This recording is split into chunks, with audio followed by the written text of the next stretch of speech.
को नमस्कार, जय हिंद। जैसा कि आज हम लोग मैथ के अध्याय 3 के कुछ पार्ट्स पढ़ने जा रहे हैं, कुछ विधियां पढ़ने जा रहे हैं।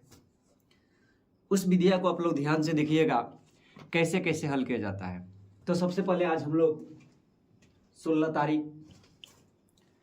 2025 और गणित क्लास 10th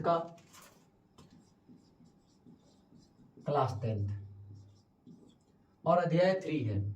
चैप्टर का नाम है कि दो चर वाले रैखिक समीकरण। तो सबसे पहले दो चर वाले रैखिक समीकरण का होती है कि वैसा समीकरण जिसमें दो अज्ञात राशि यानी दो चर मान, कितने चर मान? दो चर मान, दो अज्ञात राशि उपस्थित हो, उसे दो चर वाला रैखिक समीकरण कहता है। जैसे आपका आ जाएगा कि x + y = 5, इसमें भी एक चर आ गया, एक ये चर आ गया, तो दो चर वाला रैखिक समीकरण कहते हैं कि वैसा समीकरण जिसमें दो अज्ञात राशि उपस्थित हो, उसे दो चर वाला रैखिक समीकरण कहा जाता है। कितने अज्ञात राशि होंगे? दो अज्ञात राशि। कितने अज्ञात राशि? अगर मान लेंगे कि 3x + 4 = 5 हो गया, तो इसमें देखेंगे कि एक चर है, वेरिएबल एक है, तो उसे हम लोग एक चर वाला रैखिक समीकरण कहा जाता है। आते हैं तो दो चर वाले रैखिक समीकरण को हल करने की दो विधि होती है। कितने विधि होती है? दो। पहला आलेखीय विधि या ग्राफीय विधि। आप आलेख खींच के या ग्राफ खींचकर उस विधि को आप लोग हल कर सकते हैं। आप आलेख खींच लीजिएगा या ग्राफ खींच लीजिएगा, उस विधि को हम लोग हल कर सकते हैं, आलेखीय विधि या ग्राफीय विधि। और दूसरा होता है बीजगणितीय विधि।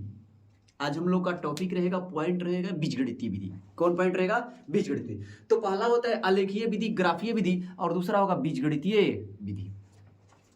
आलेखीय विधि, ग्राफीय विधि दोनों एक ही चीज होता है, यानी आलेख खींचकर ग्राफ खींचकर हल किया जाता है, उसे आलेखीय ग्राफीय कहेंगे। और एक बीजगणितीय के अनुसार हल करेंगे, उसे बीजगणितीय कहते हैं। अब यहां से बीजगणितीय विधि को हल करने के तीन रूप होते हैं। कितने रूप होते हैं? तीन। बीजगणितीय विधि को तीन रूपों से हल किया जाता है। बीजगणितीय विधि को कितने रूपों से हल किया जाता है? तीन रूप से। कौन कौन आते हैं? पहला आपका होता है प्रतिस्थापन, दूसरा विलोपन, और तीसरा ब्रजगुणनखंड। यानी कहने का मतलब कि दो चर वाला रैखिक समीकरण को हल करने की दो विधि।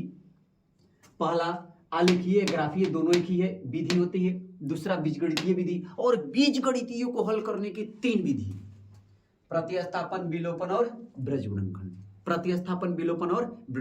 ब्रजगुणनखंड। आज हम लोग बात करेंगे प्रतिस्थापन के बारे में, और आज का टॉपिक ही प्रतिस्थापन रहेगा। जितना समय का क्लास सेशन चलेगा, आज प्रतिस्थापन ही समझेंगे, दो चार क्वेश्चन को हम सॉल्व करेंगे। उसके बाद नेक्स्ट क्लास में हम लोग विलोपन, और उसके बाद हम लोग प्रतिस्थापन पढ़ेंगे।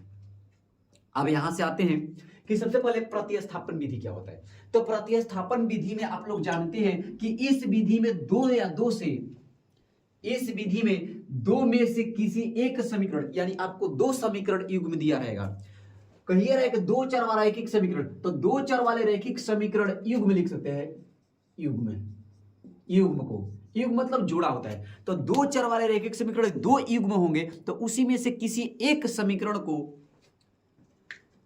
हल करते हैं। इस विधि में दो में से किसी, यानी दो समीकरण में से, कितने समीकरण में से? दो समीकरण से। तो इस विधि में से दो समीकरण में से किसी एक समीकरण के एक चर का मान दूसरे समीकरण के रूप में निकाला कर दूसरे समीकरण में रखने पर उसी चर का मान एक घातीय समीकरण के रूप में प्राप्त होता है।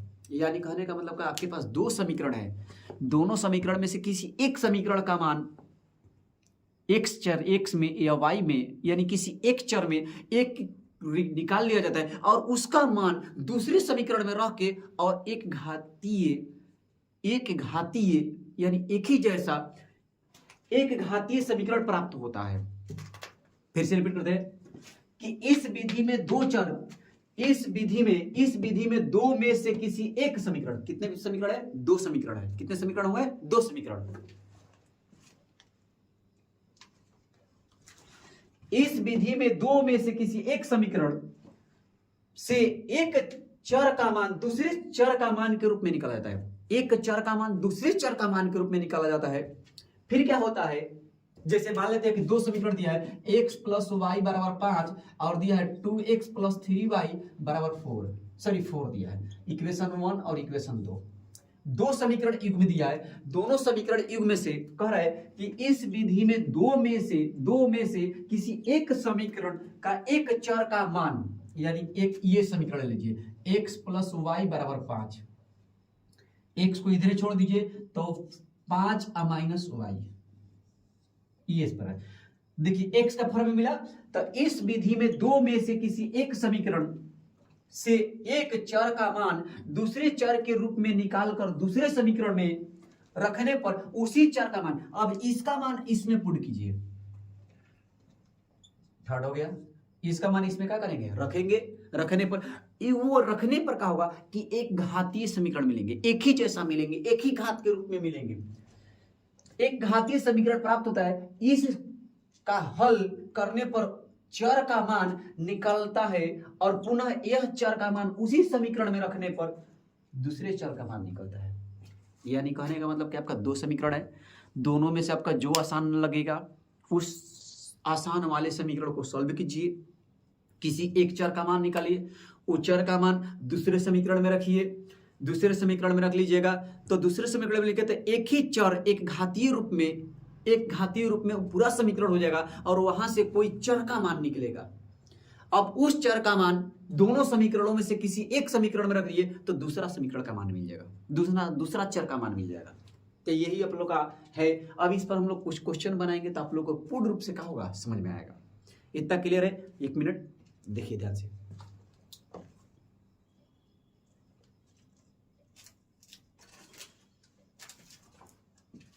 तो हम लोग क्या पढ़े कि दो चर वाले रैखिक समीकरण को हल करने की कितने विधि? दो चर वाले रैखिक समीकरणों को हल करने की, युग्म को हल करने की दो विधि। पहला एक आलेखीय ग्राफीय, दूसरा बीजगणितीय विधि। बीजगणितीय को हल करने के तीन विधि, प्रतिस्थापन, विलोपन और बीजगणित। प्रतिस्थापन कहते हैं इस विधि में दो में से किसी एक समीकरण को एक चर का मान दूसरे समीकरण में पुट कीजिए, दूसरा का मान एक घातीय रूप में मिलेगा और उस एक घातीय रूप में अगले वाले समीकरण में रखिए तो किसी चर का मान मिलेगा और उस चर का मान अगले वाले समीकरण में रख दीजिए तो वो आपका पूरी